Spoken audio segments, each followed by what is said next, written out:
Hey, I'm Sarah Smith, family doctor, clinical day advisor, and the chatting coach. Welcome back to Sustainable Clinical Medicine podcast, where we're going to be interviewing peers or world experts who can help us think about our clinical day in a way that is more sustainable and create time for our lives outside of medicine. Hey listeners, I value you being here. Please, I encourage you to leave a review. I'm going to be reading out a review each month, and that person can have a one-on-one call with me to have a chat. And I think that is a great way to reward you as a listener. Also, as you like and subscribe to this podcast, it helps get our message out to other physicians and clinicians who are struggling. Thank you so much for your reviews, and I look forward to reading them out here on the podcast. Welcome, everybody. Today we have with us Dr. David Park. It's so wonderful to have you with us today, David. Welcome. Well, thank you very much. Tell us about you. Tell us about your journey through medicine and what you do. Okay, I'll start my journey from the very, very beginning. It kind of gets the curiosity out of the way for many people. So I was born in Seoul, South Korea. My mother was an RN over there, and then we immigrated to the United States in 1975. I spent most of my years, 31 plus years of my formative life in New York City, and attended college, medical school, residency in family medicine. And then my first job out of residency was actually at the residency program where they recruited me to be core faculty of the family medicine program. It was a large program, 10 residents per year, and it was affiliated with the Mount Sinai School of Medicine at that time. And after working there, working with the residents and always working with medical students in the clinical scenario, I loved medical education. And that drew me to Las Vegas, where a new medical school was being started.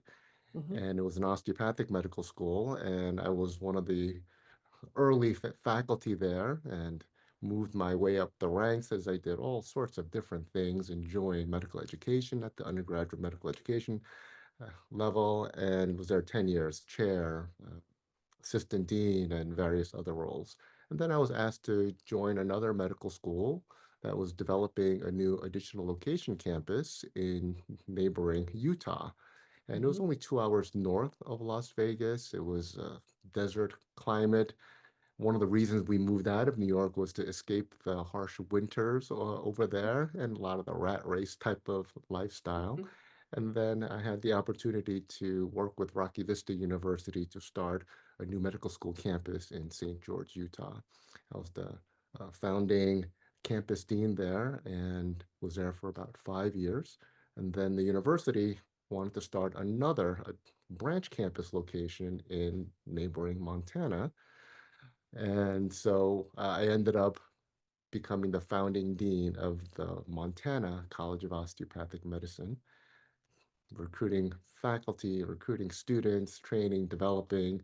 It was a wonderful, wonderful leadership journey and an experience. Now, throughout all this time, I was always in clinical practice at some point, where I was working at a volunteer clinic, but mostly a lot of my clinical work was being done at urgent care or rural emergency medicines, mostly on the weekends. I've been doing that for over 12 years.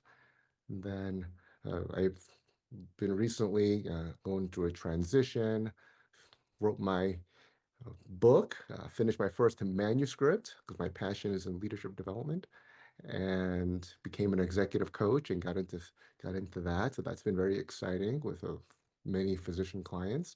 And and then I've also been working at a community health center, helping out the local family medicine residency program in their clinic, supervising their residents and helping them see patients for the past 5 months. And doing broad scope family medicine for the underserved. And it was a wonderful experience. And once again, reignited my passion and solidified and validated my purpose in medical education, which brought me joy. I've recently accepted a new position and will be transitioning to a new job in Nashville, Tennessee. It is with Belmont University, Thomas F. Frist Jr. College of Medicine, where I will serve as the Associate Dean for Faculty Success in charge of recruiting onboarding, training, developing, retaining faculty. So I'll be working with a lot of that faculty, which is a big part of my passion, which is leadership development. Okay, this sounds really interesting. That what a career. First, that is a very robust career. And I want to go back to, well, you shared your first, one of your first jobs was as core faculty. And I'm like, but you just graduated. So tell me, how was that a normal career path throughout your new grads there, or was that you saying, "Oh no, I'll do that"? Like, tell us why the core faculty piece came in so early in your career. That is an interesting story where as an osteopathic physician, I had a passion for osteopathic manipulation. So during my residency training, I've asked my program director if I can develop an osteopathic manipulation clinic on the side, 1/2 day a week. And as I got, through my senior years, became a little more frequent. And whenever I was scheduled to be in the continuity clinic, and I encouraged, as I got to second and third year, encouraged more and more of my DO colleagues, residents, to participate. And we had a very successful clinic where we had a lot of patients being sent from various departments of the hospital. And now this was a very large hospital, level one trauma center in Queens, New York, right next to John F. Kennedy International Airport. It got very busy. And I always enjoyed teaching. I guess that's been going on throughout my life as a firstborn child, teaching my younger brother and sister and, uh, and those around me. And as I was teaching third year, fourth year medical students who were rotating with us during the residency program when I was a resident, I was noticed by faculty and the program director that I was good at teaching. Mhm. And so, as I was looking for other jobs in my third year, the program director wanted me to stay at the program, continue and expand and overlook this osteopathic manipulation clinic and stay on as core faculty. And so I did that. And while I was doing that, I did some entrepreneur stuff and developed the private practice on the side as well. And so that's how I got into medical education. Okay, so medical educator from day one, really looking after all those, not even junior to you. Some of them would have been at your level who were in part of this clinic. Um, so I'm very impressed by how, as you come through your training, you're ready to go, ready to run a clinic. Let's get this done. And away you go. And then you've got time for a side gig already in the career. That would have been a big challenge, having a private clinic as a junior um, grad. Right. And that was actually part of my negotiations with the hospital administration. They asked me, what do you really want to do? And so I said, I want to have a private practice. I want to really develop my osteopathic manipulation skills and turn that into a thriving business. And they wanted me to do faculty. And I said, well, we negotiated on how I can do both. So the first year, I was full-time faculty while we were I was partnering with the hospital, looking to find a right clinic space, lease, furnish, and develop a practice. And then over the course of a year and a half, when the thing was, established, then I worked 3 days at the residency program, and I was considered still full-time, and then 3 days at the clinic, which was set up in joint venture with the hospital. Oh, interesting. Okay, so it wasn't a little place separate from the hospital where you're working private. This was in a place where you could do it within the place where you were already working. It was affiliated with the hospital, but it was a private practice in a separate Yeah. location, a separate building that I had selected in a location. So it was a very, very uh, great learning opportunity for me as I developed business skills and skills. Yeah, absolutely. Does that still happen that hospital administrators come down and say, well, get you in and say, what do you really want? Because I don't think that is a lot of what I hear anymore about what grads are being asked. It sounds like Well, they asked with the intention of actually wanting to help you get what you wanted. Yes, I was very, very fortunate and blessed that this has happened to me. I don't know how common that is. I don't think it's very common at all, but I think it's because they saw my passion in what I did, and I had a clear vision of what I wanted to do, which was to open up a private practice focusing on osteopathic manipulation and musculoskeletal pain. Mm-hmm. And they had an interest in that, and I actually wrote a business plan for Mm-hmm. this private practice. And when I met with the CFO, I asked for extra bunch of things, guaranteed income and bonuses, and revenue sharing. And to my big surprise, he said, "Okay, let's do it." And I was very surprised. And he told me that of all the hundreds of physicians that he hired to be part of the practice, I was the only one who wrote a business plan. Mm-hmm. Mm-hmm. Is that from the training you done in becoming an entrepreneur, or did you already have some of these skills?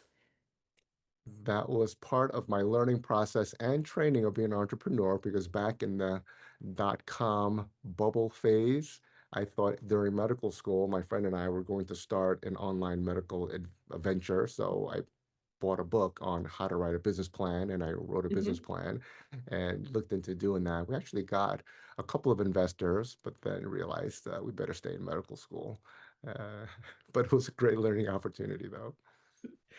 Well, I think we're thankful that you did stay in medicine because you've had an incredible career where you've looked after a lot of junior doctors coming through, and then created this increasing understanding of leadership. So you've got this core faculty going, you've started your own business, which really requires a lot of those entrepreneurial skills. You're teaching constantly through this clinic and then your faculty work. And then you go on to doing some new pioneering as we're opening a new school. So, was there any other training you needed to do in order to keep advancing your leadership, or were you being mentored by people above you? Like, how did you feel comfortable moving into that next level of leadership? Yeah, I'm not sure we're ever comfortable moving into new positions of leadership.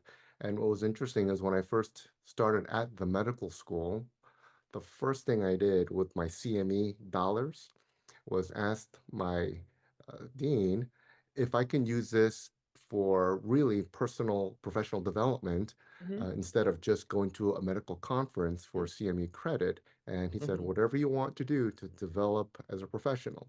So I Mm-hmm. took that money and I invested in a public speaking course because I Mm-hmm. realized that I'm going to be standing in front of 100+ students in a lecture hall, and I wanted to be a good lecturer.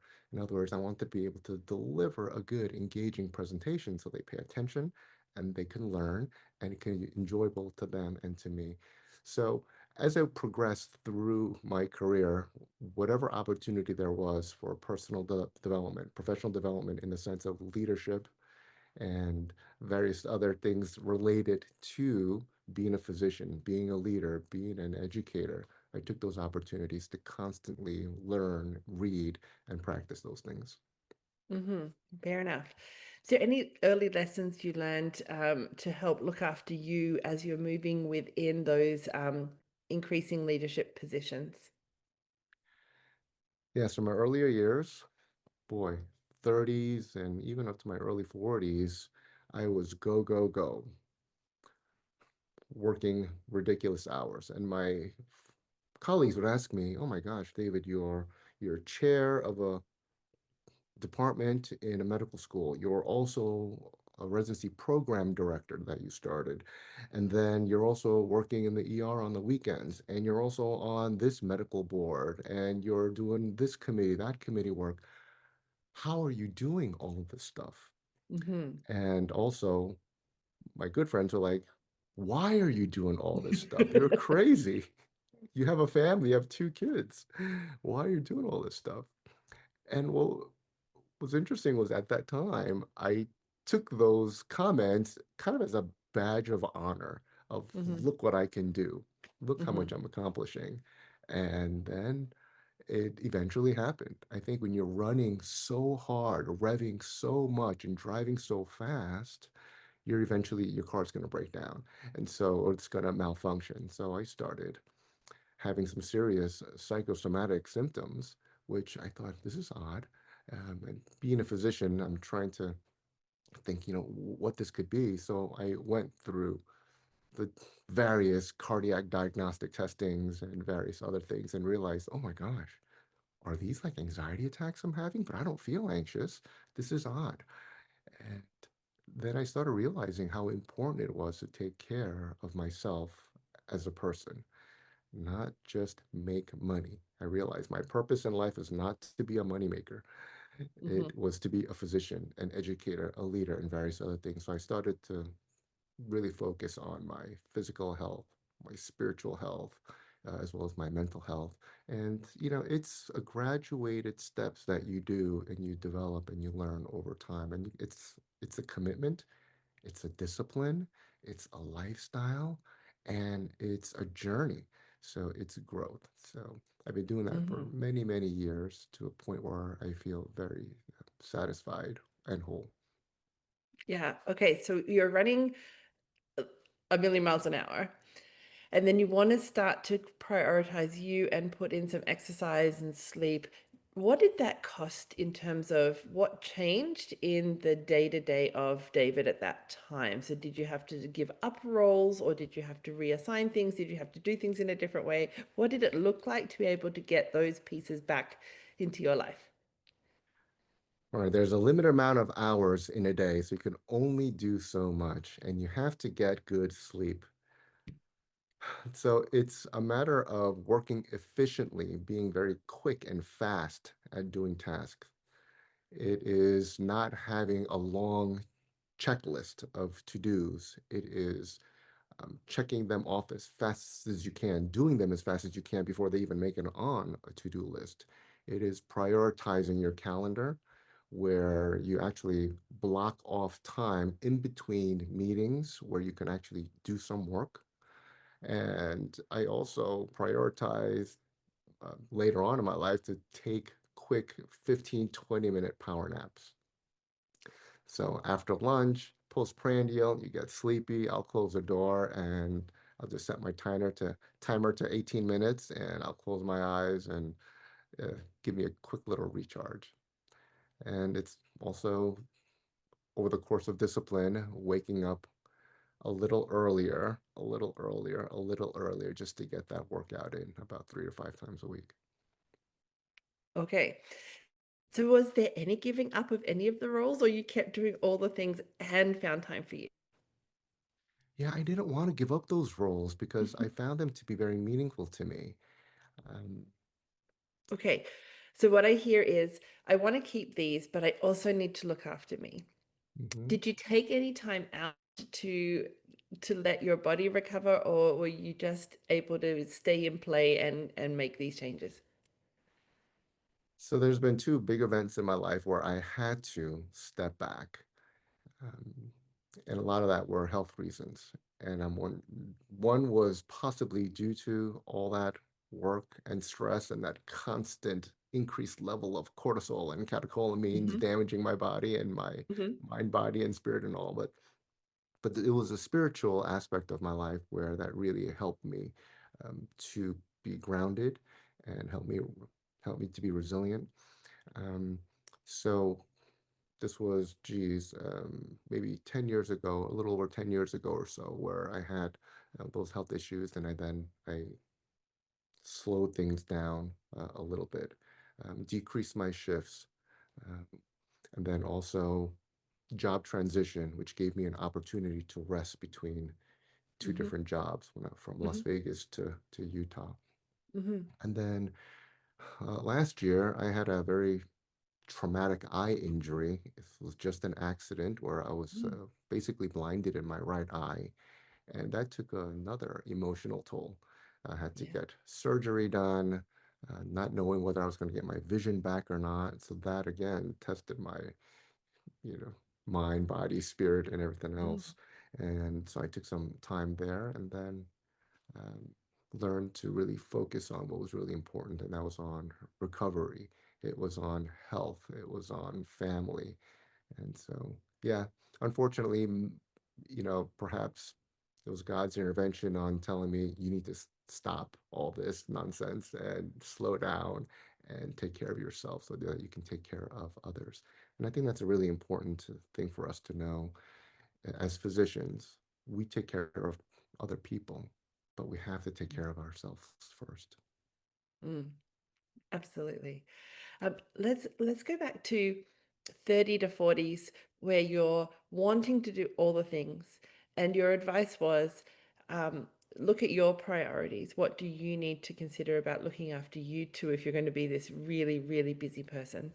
And then you had added some little naps in the day and then doing things faster. Because I know some of our listeners, they want the busy, they want the hard, they don't want to give up roles, just as you said, but they need it to be sustainable. And they're going to Mhm. say to you, I don't have 15 minutes between things to have a nap. Now Mm. what? I don't know how to do things faster, as fast as possible. Um, Tell me because you've built up these leadership skills, you're always teaching. Tell me about the delegation. Tell me about the deferring of tasks to others, because as part of the leadership role, you could do everything, everything, everything, but there's not enough hours in the day to do it all.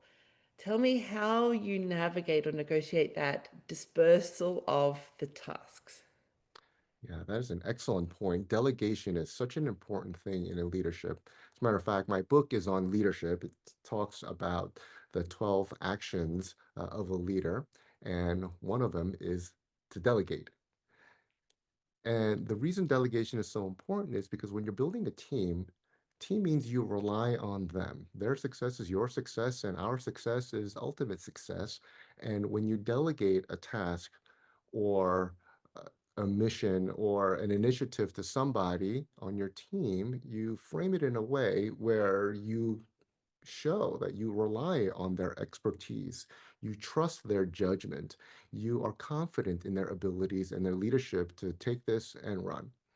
And without micromanaging, I would offer coaching, overall supervision, and will always be there for them. And then when they celebrate, we celebrate when they succeed, celebrate them and their Mhm, success. And so delegating is important because it makes the other person on your team feel valued. It also elevates them in a leadership role and it develops them. And we highlight them when they succeed. So it's ultimately good for the team and it's a great feeling and great accomplishment for the leader because our team, we did it. mhm. Wonderful. Okay, tell me how we do that when the person says, but I'm too busy to take that on. Thank you so much, but no. So those people, when you want to delegate, they should want to do it. It should be in a realm that they are comfortable with, maybe not fully, but something that they're good at and they're passionate at. When they're good at something, they typically like it. Hmm. Typically, not all the time. And then, so I would frame it in an ask instead of a directive. Listen, I need you to do this. Hmm. Then it puts up a barrier. Hmm. Is, I could use your help in this. What are your thoughts on this? You have wonderful ideas. You've done X, Y, Z. I really think you can do this. You'll help me. You'll help this organization. And I think it'll help your leadership and your career in building this up. It'd be great to have this under your belt. So there's many ways to approach somebody about a certain delegation. And you want to be very mindful of what you delegate. You don't want to delegate something because you don't want to do it, Hmm. right? It has to be, beneficial for ideally all of those involved.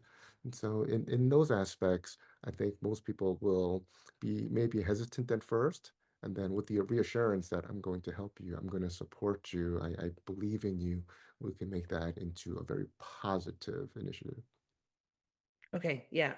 Now, yes and no in that just because you don't want to do it, but if there's something that takes you a lot to do, like it's just not in your really good wheelhouse, so it's really a task you don't enjoy, but that could be somebody else's wheelhouse and they're much better and faster at it than you. Sometimes it is the things you don't want to do that you delegate. Right. And then that means you found the right person on your team. What a Yeah. blessing. Exactly.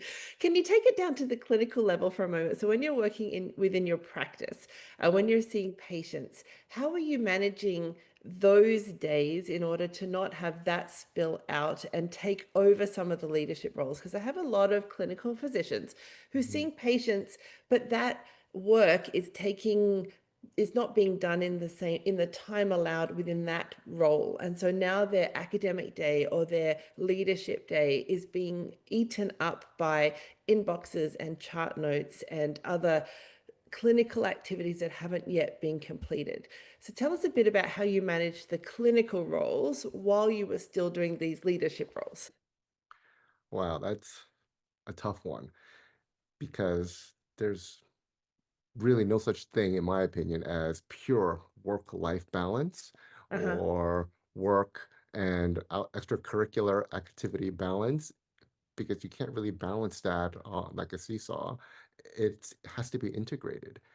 You can't sometimes have leadership meetings of if you're on a board of an organization and they need to meet at this time and you have clinical duties at that time, it's difficult. But if you have administrative time that's set aside for that, well, it's still part of your clinical administrative time, but you have no choice to do it. And so I think you need to get the support of your supervisors and the group that you're working with to make sure that, first of all, that's okay and they support you in that, because that can hopefully elevate the business and the organization as well.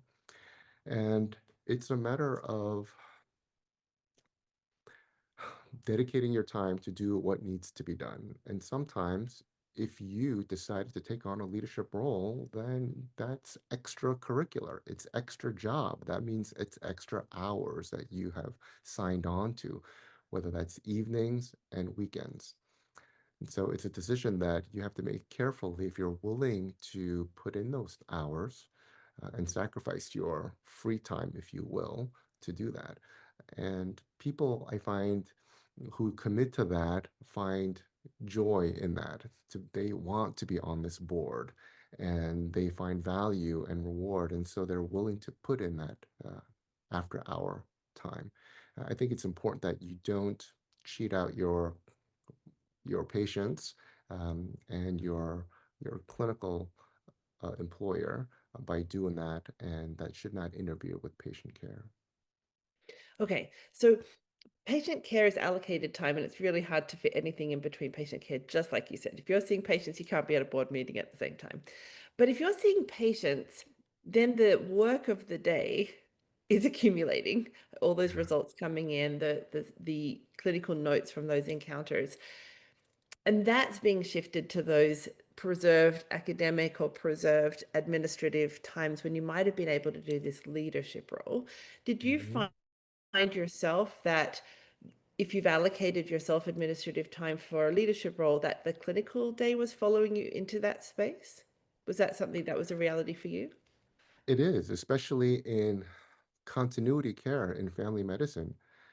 Um, Even if you're in clinic seeing patients 1 day a week, that abnormal pap smear result or that abnormal CT scan results, you don't want to wait another week to contact the patient.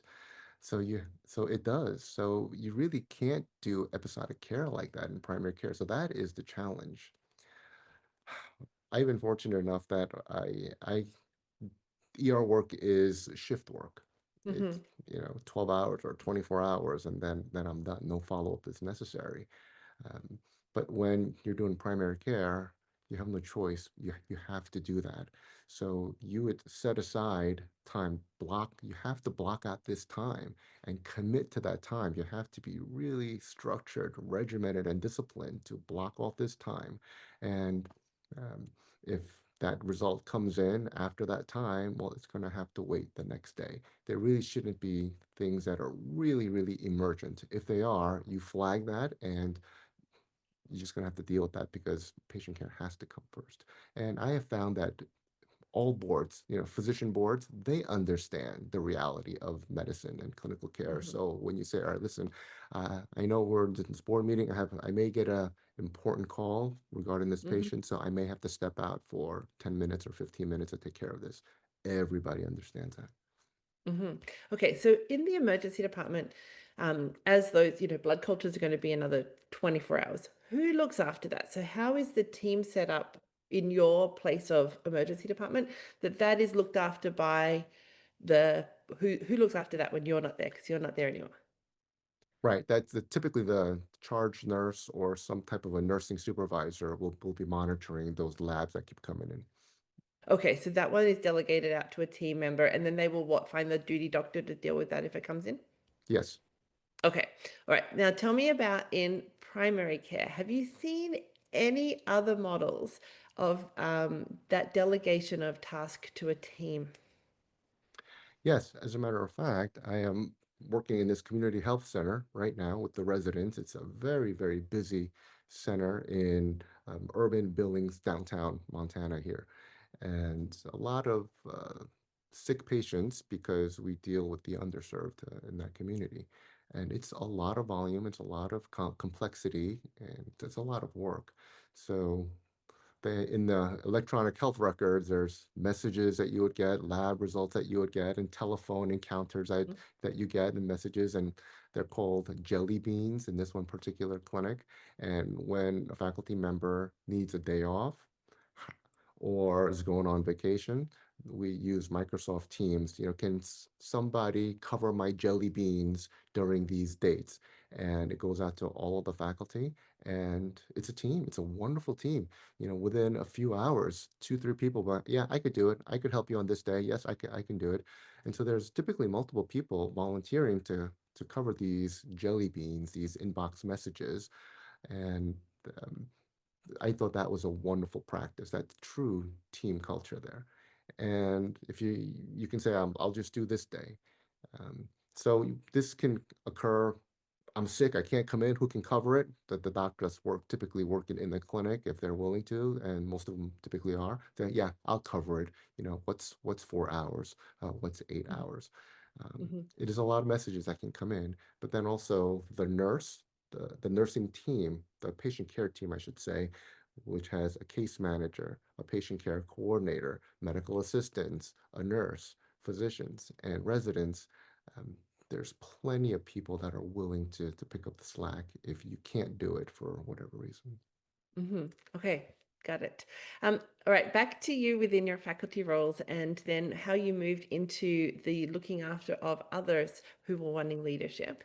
Tell us about the journey of setting up setting up a new faculty or a new deanship, a new medical school, and then how you've been able to learn and teach and grow these new leaders. Yeah, leadership development, again, is a passion of mine. So I've learned to become a better leader every single time that I practice it. So I learn it, whether it's from reading, from a YouTube video, from listening to podcasts like yours, to being in formal leadership training programs. Once I learn it, I have to apply it. It's Mm-hmm. just like clinical medicine. You learn it, you have to apply it to become good at it. And so once you keep applying it, you become better at it and you reflect and you become better and better. And I always believed that the best way to learn is to teach.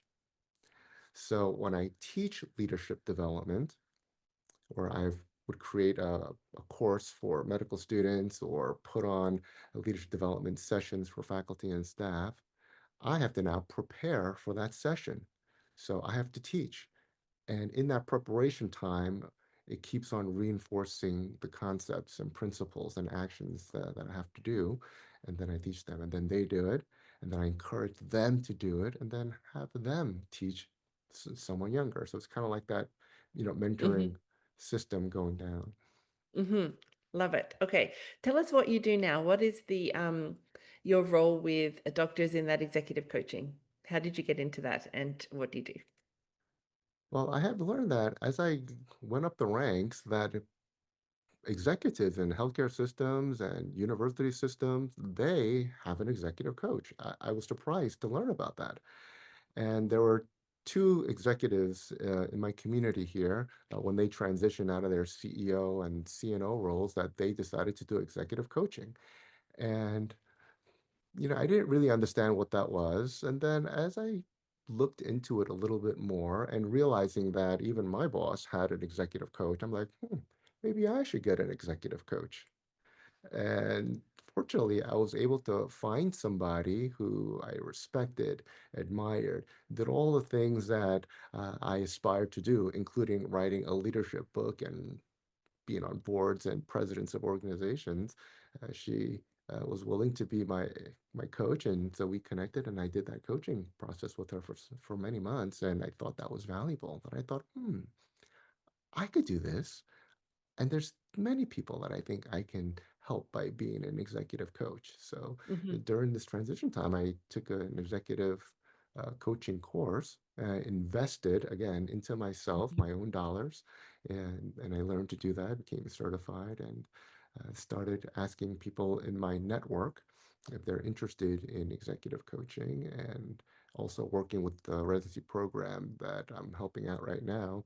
Been coaching several of their lead residents, and both developing and honing my skills, but also developing them. And I found that they are very appreciative. And, as an executive coach, you ask very, very ref- reflective questions. And so you're active listening, active inquiry, and they're doing most of the talking.